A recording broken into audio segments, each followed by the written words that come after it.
Assalamualaikum warahmatullahi wabarakatuh. Yang terhormat, Bapak Agung Subono SEMSI selaku dosen pengembu pada mata kuliah perilaku organisasional. Kami dari kelompok 1 akan mempresentasikan hasil diskusi kami yang berjudul Teamwork. Sebelum itu, kami akan memperkenalkan diri terlebih dahulu dengan saya sendiri, Nur Khalifah Hidayah, dengan NIM 2023-11395, dan rekan saya yaitu Azhar Nabila Aulia Putri Utami dengan NIM 2023-11274, Nabila Dwi Alfian Nur Sabrina 2023-11277, Vidya Kholidatul 2023-11287, Izabel Nida 2023-11291, Desa Ramawati 2023-11391, Adini Dia Saputri 2023-11392, dan yang terakhir Suci Oktaviana 2023-11438. Kami akan membahas 4 topik pembahasan, yaitu yang pertama, definisi grup atau tim, yang kedua, sifat dasar grup, yang ketiga, 5 model formasi grup, dan yang keempat, tim kerja dan work performance. Pertama, definisi grup atau tim. Menurut Greenberg 2011, secara formal, ilmuwan sosial mendefinisikan kelompok sebagai kumpulan dua atau lebih individu yang berinteraksi dengan pola hubungan yang stabil di antara mereka, yang memiliki tujuan yang sama dan yang menganggap diri mereka sebagai suatu kelompok. Sedangkan menurut Colquitt, Levin, dan Wesson, tim dan kelompok memiliki definisi yang berbeda. Tim merupakan sekelompok individu yang terdiri dari 2 orang atau lebih yang bekerja dengan saling bergantung selama kurun waktu tertentu untuk mencapai tujuan bersama yang terkait dengan tujuan yang berorientasi pada tugas. Sedangkan kelompok hanyalah kumpulan 2 orang atau lebih. Nah, selanjutnya yaitu ada tim atau kelompok. Perbedaan tim dan kelompok itu kita dapat menganggap tim sebagai jenis kelompok khusus, sedangkan kelompok hanyalah kumpulan 2 orang atau lebih. Tim sendiri itu bersifat khusus karena 2 alasan. Yang pertama yaitu interaksi tim selalu bertujuan untuk menyelesaikan tugas tertentu. Berbeda dengan kelompok pertemanan yang mungkin hanya berbincang santai atau berdiskusi secara mendalam. Sementara anggota tim saling membantu untuk berbagi informasi, menyediakan sumber daya, dan melakukan tindakan yang dibutuhkan demi mencapai tujuan bersama. Penggunaan tim dalam organisasi saat ini tersebar luas. Alasannya adalah karena sifat pekerjaan saat ini membutuhkan tim. Karena pekerjaan menjadi lebih kompleks, interaksi di antara banyak anggota tim menjadi lebih penting. Ini karena interaksi memungkinkan tim untuk menyatukan pengetahuan dan keterampilan yang saling melengkapi. Selanjutnya yaitu sifat dasar grup. Karakteristik agar menjadi sebuah grup dan kelompok itu ada 4, yaitu yang pertama interaksi sosial. Salah satu karakteristik kelompok yang paling jelas adalah bahwa kelompok terdiri dari 2 orang atau lebih dalam interaksi sosial. Dengan kata lain, kelompok atau para anggota itu harus saling mempengaruhi. Nah, interaksi sosial ini terbagi menjadi 2, yaitu yang pertama ada verbal dan non-verbal. Yang kedua yaitu stabilitas. Stabilitas yaitu mereka harus memiliki beberapa hubungan yang stabil yang menjaga anggota tetap bersama. Yang ketiga yaitu kepentingan atau tujuan yang sama. Karakteristik ini bertujuan agar para anggota memiliki minat atau tujuan yang sama. Yang keempat yaitu pengakuan sebagai sebuah kelompok. Ini berarti individu yang terlibat harus menganggap diri mereka sebagai sebuah kelompok. Selanjutnya yaitu jenis-jenis kelompok. Yang pertama, kelompok formal. Dibuat oleh suatu organisasi dan dirancang secara sengaja untuk mengarahkan anggotanya menuju beberapa tujuan organisasi yang penting. Nah, kelompok formal ini terbagi menjadi 3, yaitu yang pertama kelompok komando. Kelompok komando ini mereka yang secara sah memberi perintah kepada orang lain. Yang kedua yaitu kelompok tugas, dan yang ketiga yaitu komite tetap. Komite tetap ini berarti komite yang bersifat permanen dan ada dari waktu ke waktu yang dibentuk untuk tujuan khusus.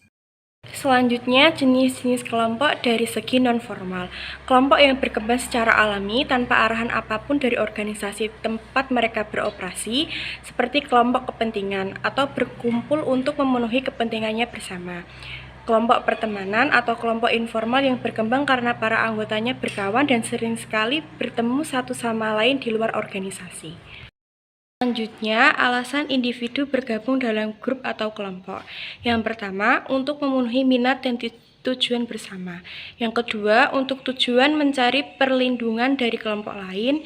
Yang ketiga, memenuhi kebutuhan psikologi dasar untuk bersosialisasi. Dan yang terakhir, untuk menumbuhkan harga diri. Oke, selanjutnya ada 5 model formasi grup. Yang pertama ada forming.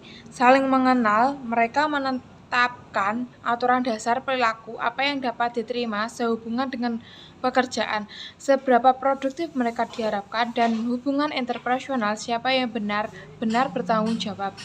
Untuk yang kedua ada storming. Anggota mulai menentukan pemimpin kelompok dan menunjukkan permusuhan. Namun, setelah konflik terselesaikan dan kepemimpinan kelompok diterima, tahap storming selesai. Untuk yang ketiga ada norming. Anggota bekerja sama mengembangkan hubungan dekat dan rasa persahabatan. Hubungan dekat berkembang, perasaan bersama menjadi hal yang umum, dan minat yang kuat dalam menentukan solusi yang disetujui bersama pun berkembang. Yang keempat ada performing. Tentang hubungan kelompok dan kepemimpinan telah diselesaikan dan kelompok siap untuk bekerja. Anggota kelompok bekerja untuk menyelesaikan pekerjaan mereka. Untuk yang kelima ada adjourning. Kelompok bubar baik setelah mencapai tujuan mereka atau karena anggotanya keluar.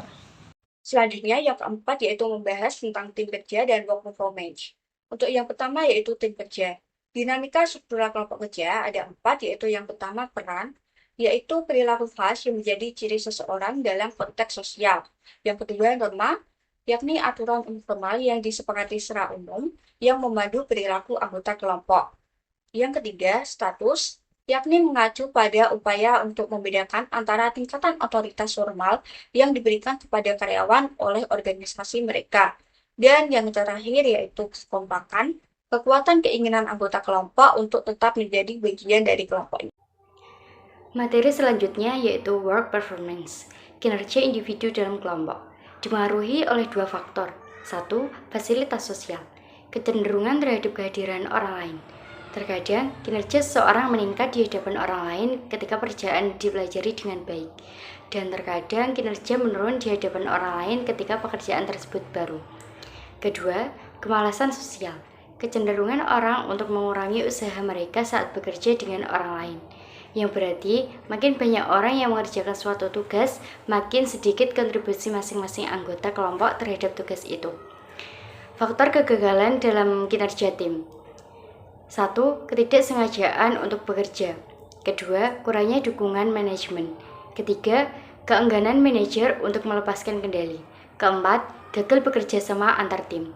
Biasanya bukan hanya karena anggotanya tidak bekerja satu sama lain, tetapi juga karena gagal bekerja sama dengan tim lain. Pembahasan selanjutnya yaitu strategi membangun tim yang sukses.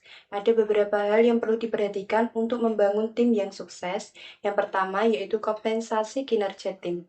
Rencana pembagian keuntungan untuk memberi penghargaan kepada tim. Yang kedua yaitu kenali peran pemimpin tim. Pemimpin yang buruk dapat merusak kinerja, sedangkan pemimpin yang luar biasa dapat mengeluarkan yang terbaik dari anggota tim. Yang ketiga yaitu komunikasi urgensi misi tim. Anggota tim cenderung bersatu menghadapi tantangan yang memaksa mereka memenuhi standar kinerja tinggi. Yang keempat itu ada melatih anggota dalam keterampilan tim, memastikan bahwa anggota tim akan bekerja sama dan bekerja sebagaimana mestinya. Yang kelima itu ada mempromosikan kerjasama di dalam dan antar tim. Keberhasilan tim tidak hanya membutuhkan kerjasama dalam tim, tetapi juga di antara mereka. Yang keenam itu pilih anggota tim berdasarkan keterampilan atau keterampilan potensial mereka. Penting bagi mereka untuk memiliki seperangkat keterampilan yang saling melengkapi.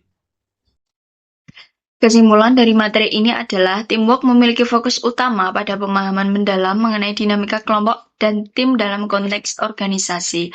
Perbedaan antara kelompok dan tim terletak pada interaksi lebih erat dan fokus pada pencapaian tujuan bersama. Tim berkembang melalui beberapa tahapan, yaitu mulai dari saling mengenal, menghadapi konflik, membangun norma, hingga mencapai kinerja yang optimal. Keberhasilan tim sangat ditentukan oleh faktor-faktor seperti kepemimpinan yang baik, komunikasi efektif, pembagian peran yang jelas, dan kemampuan anggota untuk saling bekerja sama.